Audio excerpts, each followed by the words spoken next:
Allahu Akbar. So Farah, ya, Farah mungkin boleh sebut pandangan atau mungkin maybe your inspiration tentang Rasulullah itu sendiri yang boleh kita garap untuk anak-anak muda. I think Farah masih lagi orang muda, baru berapa tahun? 19 ya? Berapa umur sekarang? 34 ya? 34. So insyaAllah masih dalam peringkat remaji ya, remaji. So peringkat beliau mungkin ada persembahan Farah. Yang saya dapat maklumat, Farah pergi bertemu dengan ya tuan guru di Kelantan, dan tu guru berestu kepada Farah mungkin untuk memberikan sedikit kata-kata dalam bentuk nasyid dan sebagainya, dan tanpa muzik ya. Ada insya-Allah mungkin terpulang pada Farah lah. Pulang. Pandai-pandai lah. Silakan. Terima kasih Ustaz. Bismillahirrahmanirrahim. Pertama sekali saya nak menjawab soalan tentang apa yang saya terapkan dalam kehidupan seharian saya yang menyebabkan saya rasa dekat dengan Rasulullah. Saya tak dapat nak cakap lebih dalam sebab saya pun masih dalam proses mengenali Rasulullah, dan apa yang saya boleh kongsikan adalah apa yang saya dah try buat, ya. Apa yang saya dapat rasa dia macam instant terus. Dia terus masuk ke dalam hati. Yang menyebabkan saya jatuh cinta lebih-lebih lagi dengan Rasulullah apabila saya belajar tentang solat-solat sunat. Yang sebelum ni saya tak faham pun, ya. And I'm not ashamed to admit, saya tidak malu untuk mengaku sebelum ni saya tak faham. But sekarang ni saya faham betapa bestnya tahajud. Best dia macam sebab tahu Rasulullah tak pernah tinggal tahajud. So rasa dia macam, ya Allah, Rasulullah tak pernah tinggal, macam tu.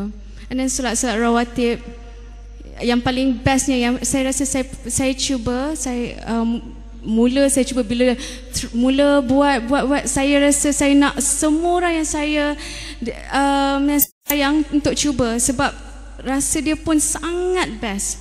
Saya bagi contoh solat sunat qabliyah zuhur, sebab zuhur saja yang ada qabliyah dan ba'diyah. Qabliyah tu, lepas solat sunat qabliyah tu, Rasulullah akan baring atas lambung kanan, ya Ustaz. Saya terus membayangkan Rasulullah baring atas lambung kanan. Ya Allah, rasa dia macam dia terus mendekatkan kita dengan Rasulullah. Sebab kita daripada kita menggunakan imajinasi kita untuk benda-benda yang tak best, lebih baik kita imagine macam mana Rasulullah baring atas lambung kanan, ya. Baring. Lepas tu sambung fardu. Lepas tu ba'diyah pula. Allahu Akbar. Rasa dia memang best sangat. Memang best. Duha best sangat. Apa-apa yang Rasulullah buat tu, yang Rasulullah tak tinggal tu, saya cuba lakukan.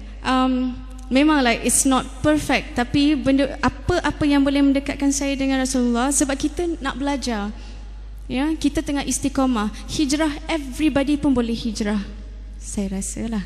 Semua boleh hijrah, tapi nak istiqamah tu is a challenge sebenarnya. Dalam nak menjaga istiqamah tu, kita harus belajar, because iman kita dia ada pasang surut. Sometimes kita rasa bersemangat bersemangat sangat, you know, dalam 2-3 hari. Lepas tu bila kita okay, kadang-kadang environment kita dan sebagainya yang menyebabkan kita lalai, you know, terkeluar daripada landasan. Dan itulah perlunya kita sentiasa top up ilmu kita. Macam mana nak top up ilmu kita? Banyak, macam tadi saya kata, boleh dengar CD, ceramah, boleh pergi macam semua ni, semua insya-Allah ahli-ahli syurga. Insya-Allah, amin. Ya, syurga tu sangat luas, sangat luas. Sangat luas. Kalau kita letakkan goal kita is jannah, InsyaAllah apa yang kita nak buat semua daripada garisan yang bengkok-bengkok tu akan lurus. And dalam masa kita nak meluruskan garisan tu, benda tu akan attract all the positive things into that line. Yakin dengan Allah. Kadang kita takut nak tinggalkan sesuatu benda sebab takutlah kalau kawan ke apa ke cakap pada kita, takutlah sangat kalau hilang punca pendapatan, takutlah sangat, dah takut. Kalau saya takutlah sangat, saya dah pilih pentas untuk berdakwah. I don't care what people say about me. Saya hidup dan mati saya hanya kerana Allah, dan saya harap saya istiqamah sampai mati. Dan saya doakan semua yang kat sini pun begitu juga. Matlamat hidup kita nak masuk jannah. Itu je antara neraka dan syurga. Of course, I'm sure everybody semua nak masuk syurga. So, kita muhasabah diri, kita taubat, kita solat taubat every day pun it's okay. Sebab kita manusia biasa, takkan lari daripada membuat kesilapan. So, before tidur, kita maafkan each other, maafkan sesama kita, tidur. Sebab sometimes kita tak tahu ajal kita sampai takat tu je. So live every day tu macam the next day dah tak ada dah. Kita beribadat tu macam esok dah nak mati dah. Itu pun peringatan bagi diri saya. Saya cakap ni bukanlah pandai, tak. Saya cakap ni berulang-ulang sebenarnya. Saya cakap pada diri saya. Saya cakap bila saya bercakap dengan all my brothers and sisters kat sini, semua adalah satu peringatan yang kuat bagi diri saya. Kita muhasabah diri, we change, we hijrah every day. Hijrah tu bukan sampai takat tu je. No, kita hijrah every day.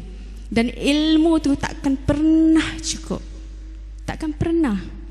Kita timbul ilmu every day. Every day mesti ada benda yang baru. Macam saya pun baru masuk dalam dunia yang baru ni, hari-hari ada je benda baru. Oh macam ni, oh macam ni. Macam tadi saya cakap, saya baru tahu Rasulullah kalau solat kaki kanan ni tak bergerak. Ya Allah, ya ke? Saya terkejut. Begitu tertibnya Rasulullah. Kita ni macam mana lah. So insyaAllah kalau kita lebih, kita tambah ilmu dan iman tu, bila kita jaga hubungan kita dengan Allah, kita boleh rasa iman punya termometer tu naik, pasang surut apa semua, kita bersendiri boleh rasa. So bila rasa macam nak nak terlalai je apa semua, cepat-cepat find apa yang boleh menambahkan iman kita. Kita saja yang tahu. Orang lain boleh cakap macam-macam, you kena macam ni, you kena macam ni, macam ni. But kita je tahu macam mana nak tambah ilmu kita. Ya, insya-Allah. Allahu a'lam.